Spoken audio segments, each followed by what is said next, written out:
our authors on the panel. We're going to keep this really quick because we have a full panel. I want to save time for an audience Q&A. The way it's going to work is I'm going to introduce each panelist, and we're going to go through a couple of questions, then we'll open it up for about 10 minutes of questions from the audience. We'll save about 5 minutes for the raffle at the end. My name is Alex Carr. I'm the editorial director of 47North, which is Amazon Publishing's science fiction, fantasy, and horror imprint. And I also lead the Jet City Comics team, which is, as you can imagine, a comics imprint. And I'm also fortunate enough to represent Skyscape, which is Amazon Publishing's team and crossover YA publishing imprint. So, without any further ado, I'm going to introduce our authors. Right next to me is Peter David, who is no stranger to Comic-Con's bestseller list, and many of you. I won't belabor as many achievements except to say that Peter has written in fan favorite worlds and series like The Incredible Hulk, Star Trek, Fallen Angel, one of my personal favorites, X Factor, and he wrote a novel for 47North called Artful, which is, if you imagine, a unique mashup of Oliver Twist and vampires, and it's everything you want from a Peter David novel. Next to him is Sarah Fine. Sarah has written a YA series, fantasy series with Skyscape, and it's called Guards of the Shadowlands. And the latest novel, in the final volume, is called Chaos, recently released. Sarah's going to write a brand new adult fantasy series with 47North, and the first book, Marked, will come out in January. Next to her is Denise Grover Swank, New York Times, USA Today best-selling author of just about as wide of a variety of genres that you could ever want. She's a romance writer, a mystery writer, and a fantasy writer. She is currently writing a fantasy series called Curse Keepers for 47North, and the latest book, The Curse That Fires, came out just at the end of last month. Next to her is Richard Farr. Richard is a Seattle-based author who's got 2 non-fiction works under his belt. His debut YA science fiction adventure book, The Firekeepers, came out and is currently, last I checked, in the top 5 on the Kindle bestseller list. I didn't look today. You're the only author to ever say he hasn't looked. His name is Marco Cruz. Marco writes in science fiction fantasy. His military science fiction series, Frontlines, is currently 2 books strong, and the 3rd book, Angles of Attack, will release in April 2015. And then right at the end, we've got Mr. Jeff Wheeler. Jeff is predominantly a fantasy writer. He has 2 series of 47North that are every bit an example of the word fantastic. The first is Legends of Mirwin, which is an entry-level fantasy series. I often compare it to Terry Brooks. And the second, Whispers from Mirwin, is more of an epic fantasy series. And the next book in that, Poisonwell, released in early 2015. So, you guys can give our panelists a round of applause.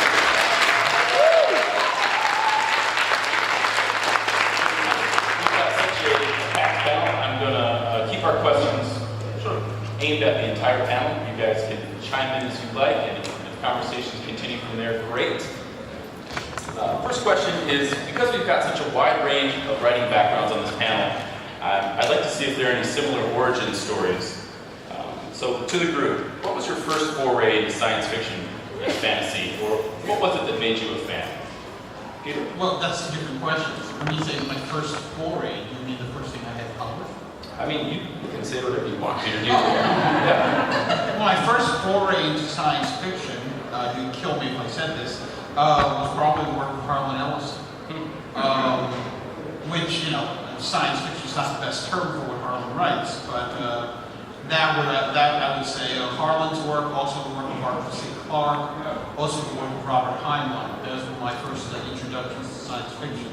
The first science fiction story I ever had professionally published was a 300-word pun story that ran in Isaac Asimov's science fiction magazine back in 1980. And I figured that I had sold that, and therefore I would be able to sell anything after that, and it didn't really work out that way. I don't have as precise a list. My first foray or exposure to fantasy was when my dad read me the Lord of the Rings trilogy, or when I child. But I've always been a reader and a fan, and I started writing very abruptly about 5 years ago, and the first novels I was writing were fantasy. And Sanctum was the second novel I wrote, and my debut novel. Mine more was TV shows than books. When I was a kid, I was into Lost in Space and Battlestar Galactica. And, I know, right? The original. And I'm dating myself. Wait a minute. Stop me, friends. I would direct kids in our neighborhood. I say I should have been a screenwriter because I would direct them and make my own scripts for both shows and tell them what to do, and we would act those out. But my first book was Chosen. It was the second book I wrote, and it's an urban fantasy. This book, The Fire Seekers, is the first thing I've written, which is really science fiction, and there's some of the books that are quite it's not really science fiction. It's speculative fiction, it's getting more science fiction towards the end, Anyway, so I won't talk about that. What I'll say is just that I want to echo what Peter said totally about having been hugely influenced by classic 50s, 60s science fiction writers like Asimov and Phil K. Dick and... Excuse me, sound guys, could you do something about feedback? So it's really starting to get with me. Arthur C. Clarke. No, it's not you. And particularly on the Heinlein, you can tend to take a piece of hard science and then make a story out of it. What if we push that just a little bit further? So it wasn't just fantastic, it was just some sort of like this, and I kind of tried to do that here. But there's always one other thing. Go back a little further. I'm actually so... When they said do something about it, I didn't even come back. I'm saying that when books. To go back a little bit further, I am actually so old. I'm actually so old that you have to imagine your way back to this deep, distant past era where there were wood-trimmed black and white television sets, and as my sons will say, guys, weapons and dinosaurs. That's kind of the era that I grew up in. And I'm so old that I actually remember personally watching the first episodes of the show that you may or may not get on a t-shirt about. My sons made me make this t-shirt up because they said, look, you got to go to Comic-Con with a t-shirt that even the people at Comic-Con may or may not get.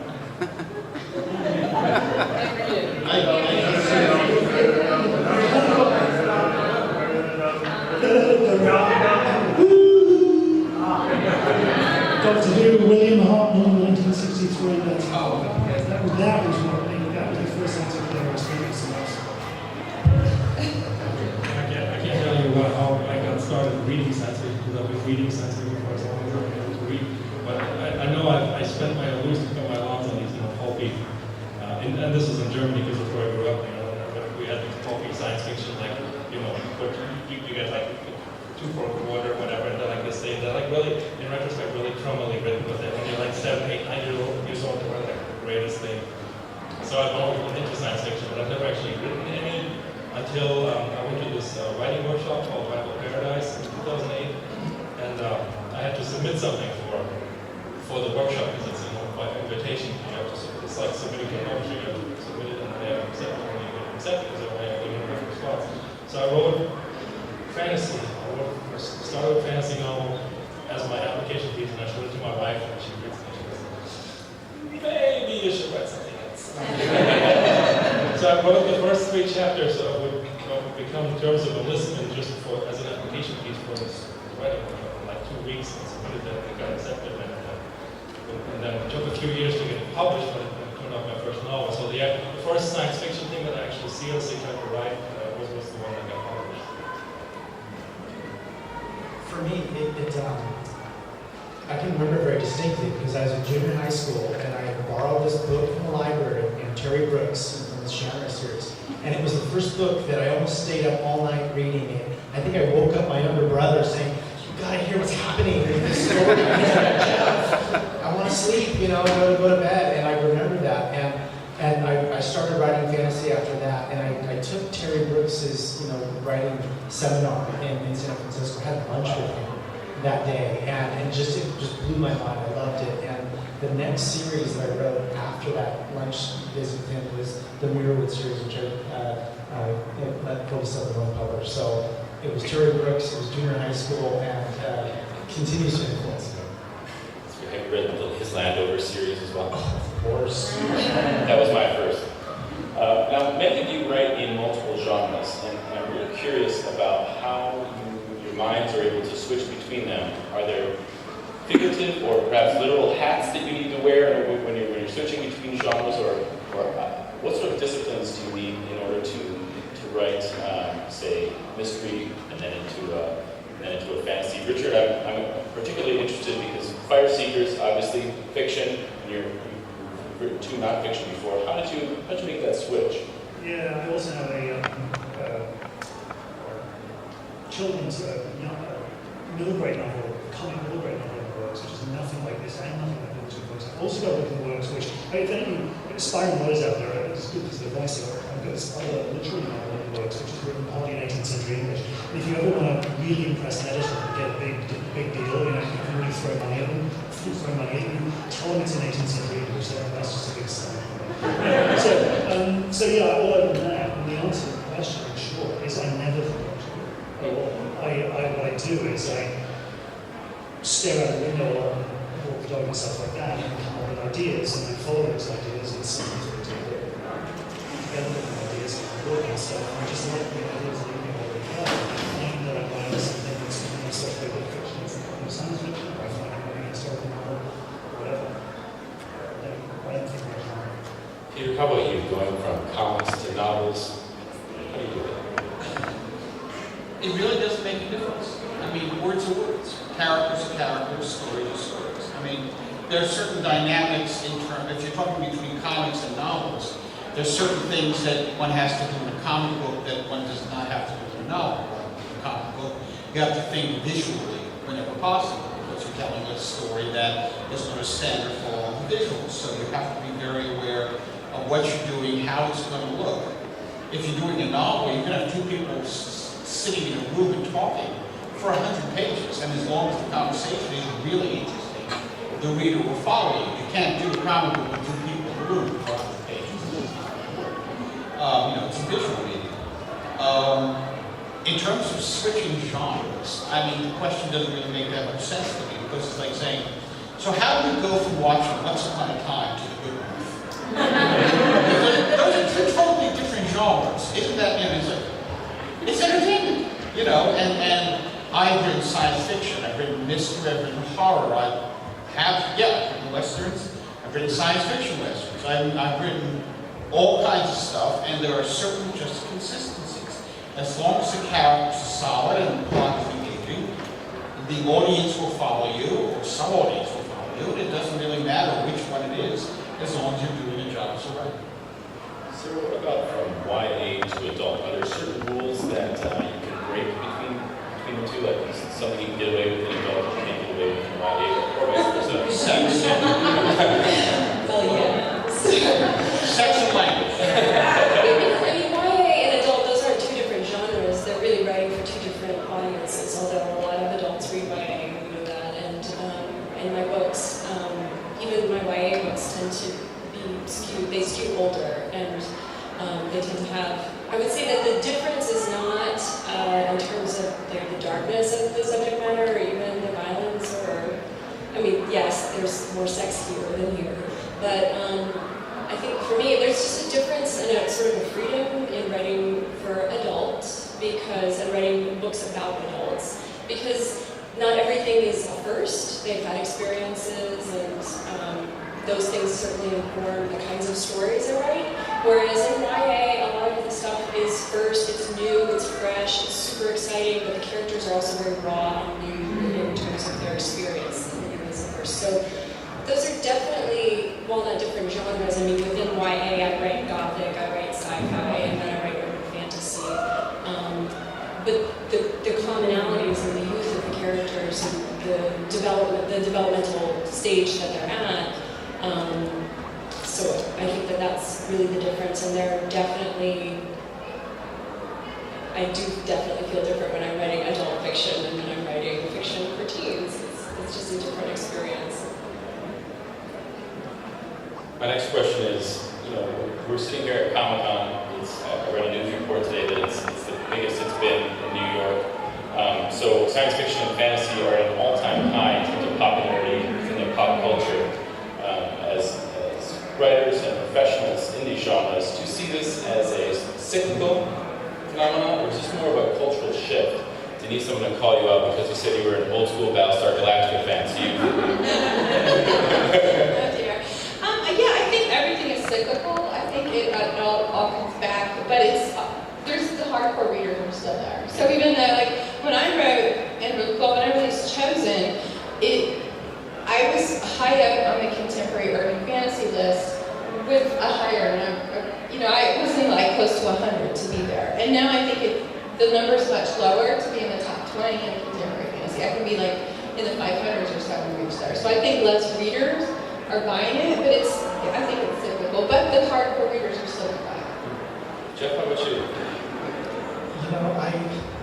I remember seeing Fellowship of the Ring when the first Lord of the Rings movie came out, and every other fantasy movie before that kind of disappointed me. And when that movie started, and it made me come out of my chair almost saying, this is what it should be. And I think it was the quality. I think it was the quality of the direction, the quality of how they put it together. I think that's how it helped shift it over to make geekiness be more mainstream. And I'm so glad that it did. I think the future is we just got to make sure we're still writing quality things, because that will attract the fans. If it's too segmented, it's not. That, to me, is the quality angle that really made it take off. I think we're in a really powerful place in terms of fans and professionals in the genre. And so I'm going to ask you guys what you think the genre, what you'd like to see more of in these genres, or what you think the genre should be doing better. Since we have this opportunity, since so many people are engaged. Marco, what do you think? I picked the one guy who's like,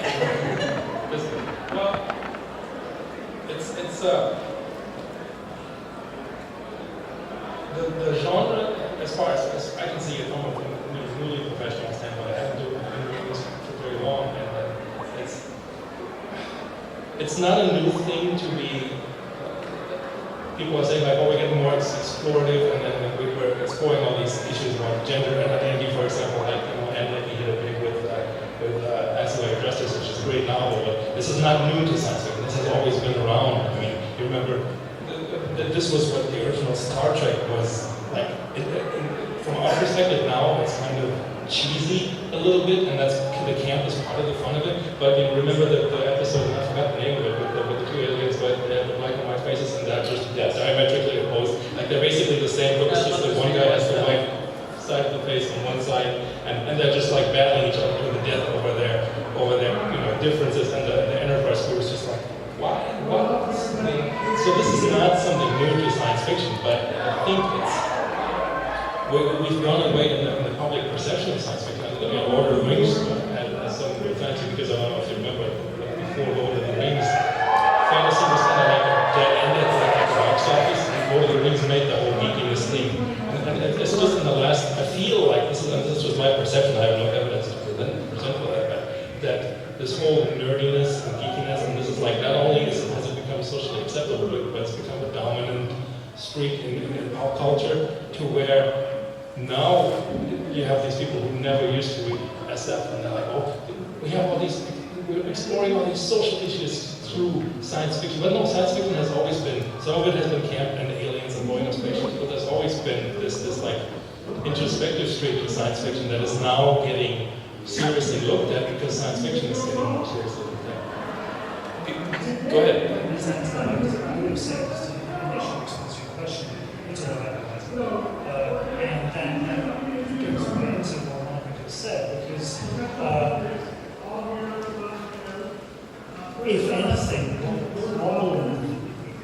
think about the fact that the legendary communities has moved back to years of science fiction fantasy. And that's been pure snobbery to a very large degree. But it's also been a reaction to, well, hey, look at all this stuff, it's just pop. It's something about pop, it's just pop. Then you get writers coming along who are in science fiction fantasy, who just fabulous and good writers in the literary sense. And what I mean by that more than anything is, I'm thinking, well, okay, let me give you two examples. Neil Stephenson is obviously a science fiction speculative writer, but as a fact, there's a great literary science. And then you look at somebody good memory bring up Margaret Atwood. Margaret Atwood is somebody who people don't know is sort of fancy writing, because she made her mark as this absolute A-list literary novelist, and then she went and wrote things like the Oxford Trilogy.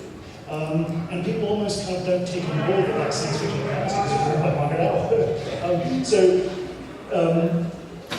What the literary snobs, you might say, are partly saying is, look, you can't have great literature unless it's really about the people, unless it's really not about the action of the plot, but about the character and the depth of the character you develop. And I think increasingly the best science fiction fantasy writers are writing at a really high entry level in respect to talking about real human beings, or well, let me just say real beings, and the complexity of their internal life. And if you do that really well, then actually, going back to your earlier question about cyclicality, what that drives is not cyclicality or science fiction fantasy mainstream. What it drives is the distinction disappearing. And I think that's what's happening, the distinction is disappearing. Maybe you chimed in. What more would you like to? I think you named the Star Trek episode that you was talking about, so I'm going to pick on you, but what more would you like to see from science fiction fantasy? What do you think the genre should be doing better right now? Well, at this height of popularity. My daughter Aria was 15. The new Twilight book was coming out. And she asked me to drive her over to Barnes & Noble where they were having a big publication.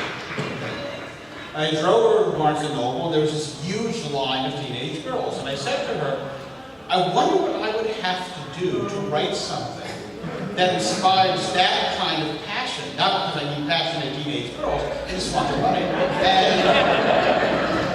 And she said, well, you haven't read any of the Twilight books, why don't you read one? And then you can write something like that. And I went, okay, fair enough. And I read the first Twilight book, and I came back to her and I said, okay, I have a problem. She said, what? I said, I can't write this bad. She did not talk to me for a week.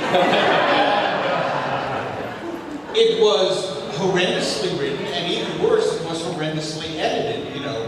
What do you think you're doing? She hissed. You can't hiss. What do you think you're doing? There's no S's in it, you know. I think that we have seen a downward turn in the quality of writing. We've seen a downward turn in the quality of editing. And we've seen a downward turn in the way that books are built. It used to be that if an editor would get a manuscript and he loved the manuscript, he bought the manuscript. Not a problem. Now, a lot of book publishers have meetings where the editorial people sit there with the salespeople and the marketing people, and the marketing and salespeople get to decide whether a book will be published or not. And if the marketing and salespeople say, well, we don't know who this writer is, we don't want to use him, the book doesn't get bought. It used to be that editors could find writers and develop them. But as we're seeing the entire concept of mid-list books being whittled away to be replaced with the concept of will this be a bestseller or not, we're seeing a lot of the fundamental underpinnings of the entire science fiction publishing art start to deteriorate. And I really wish, it probably won't happen, but I really wish publishers would go back to the way it was before, where the editor bought a book because he loved the book. And it was up to the sales and marketing people to sell the damn thing, you know? And we're seeing that slipping away, and it's just becoming extremely frustrating.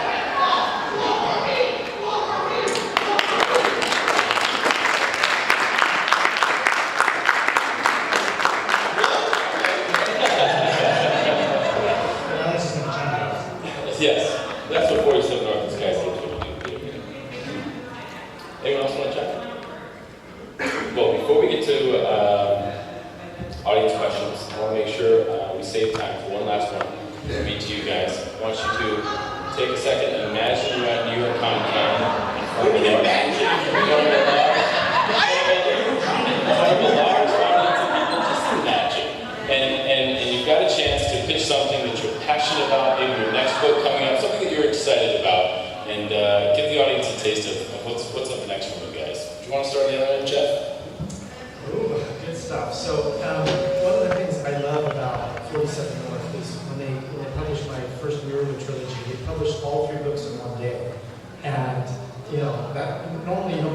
entire series like that. And when I was talking to them about the next series we're talking about, which was another Mirrorwood series, I said, can we talk about doing this kind of like we did before? So I'm excited that the next contract I have with these guys is to do another Mirrorwood series taking place hundreds of years in the future. So I don't want to just rehash the same characters, but to same setting, same story, but having the same kind of drama and things, and then publish it 1 month apart from each other, so that way you don't have to wait years. I really like the new model and how things go. So I'm excited and writing faster than I ever have before to be able to have that ready in 2016. It's time to come out.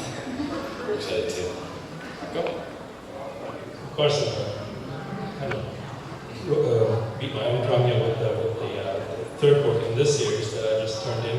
And it is true that 47North, unlike most other publishers, what I really appreciate, other than the paychecks, of course, which are really super nice, the speed at which things move compared to the rest of the publishing industry. Because I turned this book in a little while ago, and it's going to be out early next year. That had I gone with a different publishing house, you wouldn't probably see it until 2016. Which in turn, I keep getting this feedback from fans. It's like, okay, I read the thing, and I read it in 3 days. Where's the next one? So I'm knowing that if I deliver the manuscript, it'll be out within the year easily. It's just really a motivator. So I'm excited about the third book coming out because I've so many requests for it, and I think it's a really good book for us to buy it. So yeah, excited about that and about this rhythm that, because it seems to be a natural rhythm for. We all have different writing speeds. Like some people take 10 years to finish a novel. Some mutants can bang out a novel in like a month. I'm not one of those people. I need about a year or so, like 6 months to a year. And the rhythm at which we're publishing right now is right in line with finishing the novel, rinsing the brain with video games and whatnot for a month or two, and then getting back to work. And then just having a novel out every year seems to be a really good rhythm.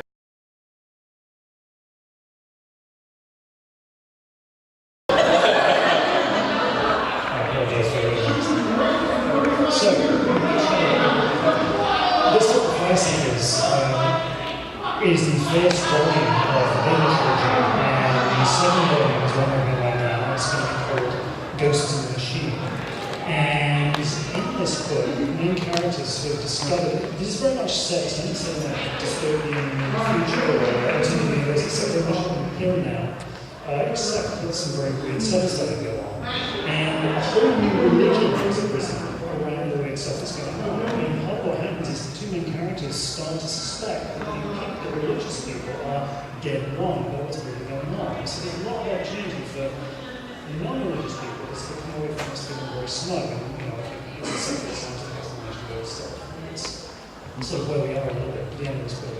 And that's great, except that in the second book, the main character is going to discover that there's even more evidence that the religious people are what's going on. And unfortunately, these people turn out to be totally wrong what's going on as well.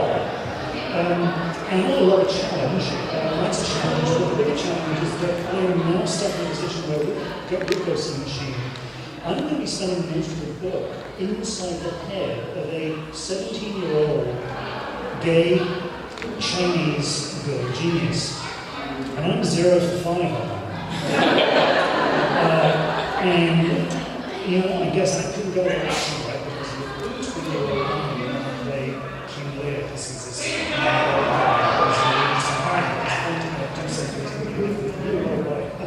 Yep, I'm doing that. So it's a challenge, and getting inside somebody else's head is really, that's great, that's what I'm doing. How about you, Denise? Well, as Alex said, I write multiple genres. So my next book coming out is actually my romance mystery series. But I have actually finished my entire first few series of 47North, and the third novel just came out last week. And then I have a short story coming out in the series in January that I'm really excited for readers to read. The two characters in the first book, it's written first person from a female point of view. So a lot of characters were a lot of readers were really confused as to why the male character was so mean and hateful to Ellie. And so this is a prequel to the first book, and so readers are going to get an opportunity to see why he acted that way and kind of tell Colin's side of the story. So I'm excited about it. Denise, I have to prompt you. What's the name of that short story? I'm sorry. It's called This Is Your Destiny. Alright, I guess, gosh, it's hard to choose. I'm finishing a series and I'm starting a series.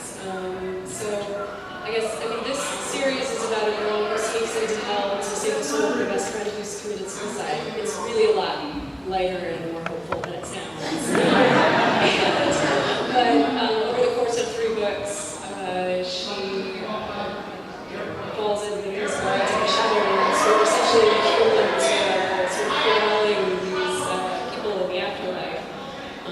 And so this book is set in a hell that's even hellier than the first book. But I'm really proud of that series. Interestingly, I'm wondering if I have some sort of fixation because this book is about, so this is my adult urban fantasy that's coming out on New Year's Day. And it's called Marked, and it's about a clan of powerful supernatural beings called fairies, that's F-E-R-R-Y,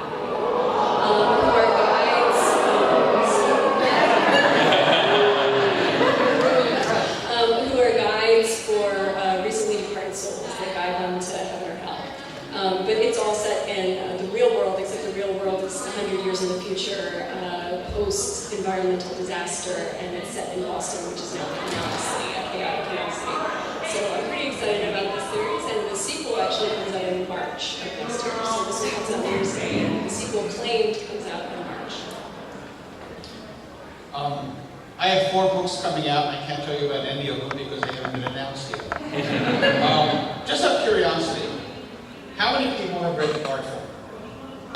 Excellent. Okay, I will tell you about Artful.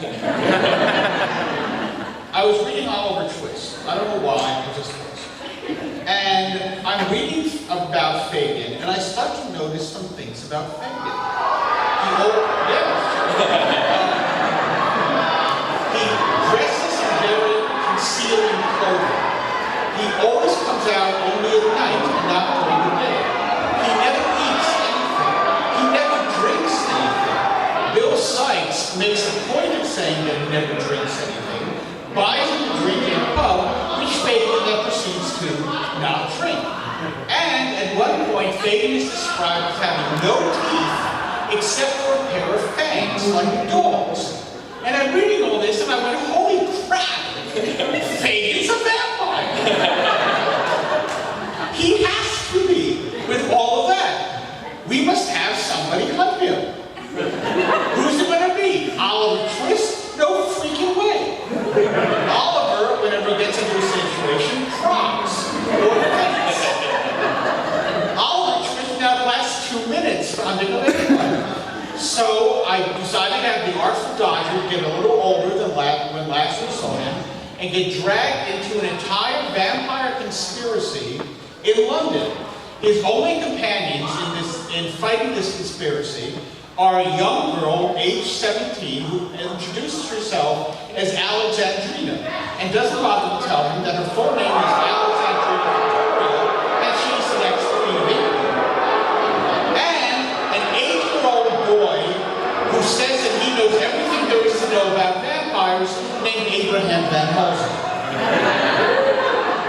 That is what Artful is about. I would like you all to go and buy it. That's how you pitch a book. On that note, I'd like to please open up the panel for audience questions. There are 2 live mics on each side. Please step up and 10 minutes, yes. yes, sir. You were on the left. You're first. I have a question regarding getting into like 47North or Skyscape. If I were to Kindle itself, will I be able to upgrade into 47North and Skyscape? 47North and Skyscape, they are editorially driven, so it is up to the editorial leads to sort of pick and choose which novels we do make offers on, but the specifics of which we can certainly get into offline. I'm happy to talk to you about that. How about you? I feel like the successful adaptation of books like Game of Thrones turned into a successful TV show have changed it because my mother never used to read fantasy until she saw that into the books and loves it on. That's a good question. You want to take that? I didn't actually hear. Okay. She asked how the televised and cinematic adaptations of great works of science fiction and fantasy have sort of made them more mass appealing. Oh yeah, they've given them a huge profile. I mean, I have to say that I've gotten tremendous amusement watching America freak out over all the developments that are going on in Game of Thrones, since to me it's 9 years old. Oh my God, Ned Stark's dead. Yeah. Been there, done that.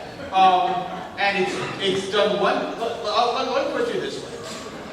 I was watching the first season of Game of Thrones with my wife. I read the book, she did not. When Joffrey came on, I said, oh, it's a no shit Joffrey. She said, well, why? What does he do? And I said, just wait. And every time he would do something, she goes, that it? I go, no. Then we get to the penultimate episode. Joffrey's sitting there going, bring me his head! And my wife looks at me like this. And I went, that's right. She then went out and read all the books. I can't believe that she is unique in that respect. That when you see really good adaptations, it prompts people to go out and read the source material, if anything, so they can just get ahead of what's going on. I think it's great. Anything that prompts people to go to bookstores or go on Amazon or whatever, I think it's fine by all means.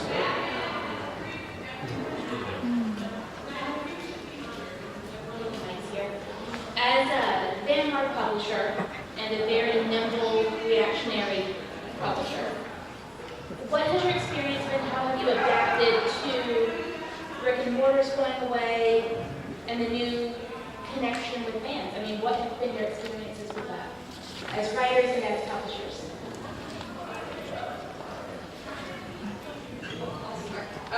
My background is a self-publisher. I self-published 3 years ago.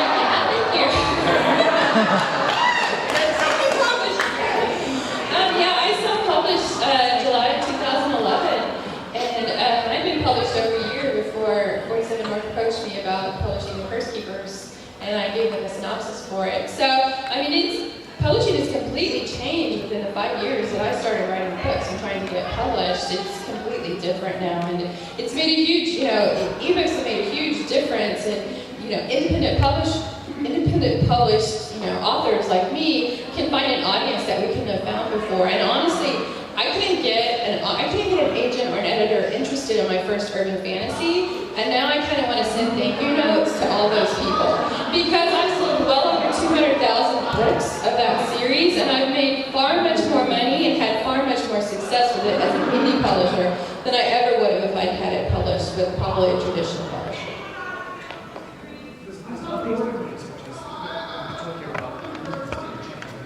It's really interesting, but some of the power this is neat. But there's some parallels there, which is really interesting, which I'm seeing right now with the devices coming out, is that it used to be the case in some ancient era about 10 years ago, where books were publicity because somebody in the New York Times or places like that, or your local newspaper, I used to do this, write reviews of books, and I write 20 or 30 reviews of books a year and get published. People in my town read my reviews and hopefully not take too seriously what my reaction was indigestion update had been to that particular book. And that was the way that, and then there was a bit of word of mouth that got around and stuff like that, but it was advertising. Now you've got this entirely separate phenomenon, which is online reviewing. And I think dozens of reviews of this book go up just in days from ordinary readers. So it's just people buying book and reacting to it and saying what they think to ordinary readers. And that totally changes the entire ecology of reading, because people talk about each other online all day like messengers. Real change, revolution. Sorry, we got time for one more question. Sir? Yeah, this one was directed to Mark. You mentioned your first attempt at writing was the fantasy, and then you went into the military type writing. I just want to know what your experience as far as your research or your background or something that made you writing in that genre. It wasn't my first attempt at writing per se. Like I've got a couple of novels sitting in a filing cabinet somewhere that nobody's ever going to see, because what we call trunk novels is the stuff that you read or you write it when you start getting into your head. Hey, I can write a novel. So you write the novel and you read through the novel and you finish it and you go, this is great. This should get published. And then you write your second novel and then you write your third novel and then you look back at the first novel and you go, I'm so glad this didn't get published. But why I wrote military science fiction was it was kind of the thing, like I saw a market for it because I like John Scalzi with his Old Man's War, he wrote that specifically because he saw that military SF was a good seller at the time. So I knew it was a good market with a lot of readers, and military SF readers that tend to be pretty loyal, like pretty fanatic about certain fanatics again, David Weber and Scalzi and whatever. But so I wrote this basically A, because I like reading military SF and I thought it would be fun to write, and B, because I wanted to have like a vehicle to work in my own like military experiences, just for the like sensory details. So I thought I could write a decent military science fiction novel. That's why I picked that genre. Thank you everyone for your great questions. Let's give a round of applause.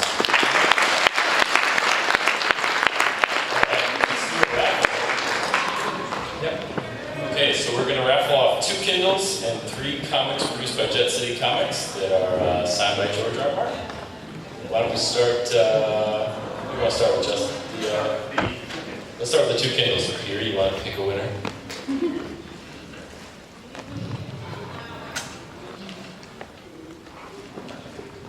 Oh my God!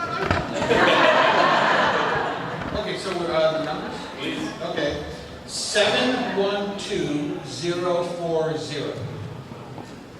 Woo! Woo!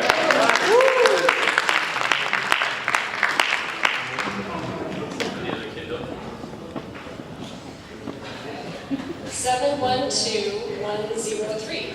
Oh, that's me.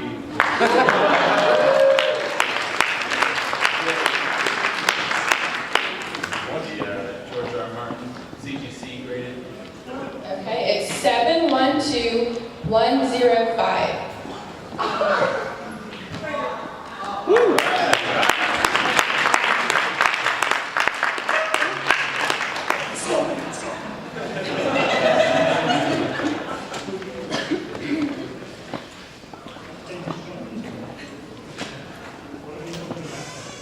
This is for the other George R. R. Martin.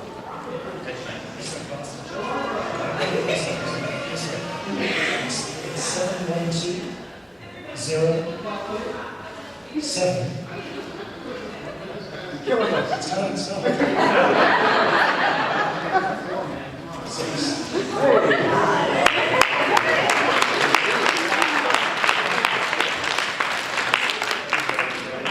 For our last draft amount giveaway, the hedge knight.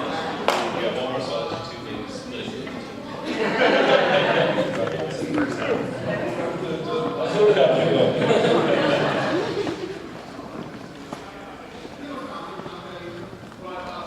Seven 712-044. Whoa!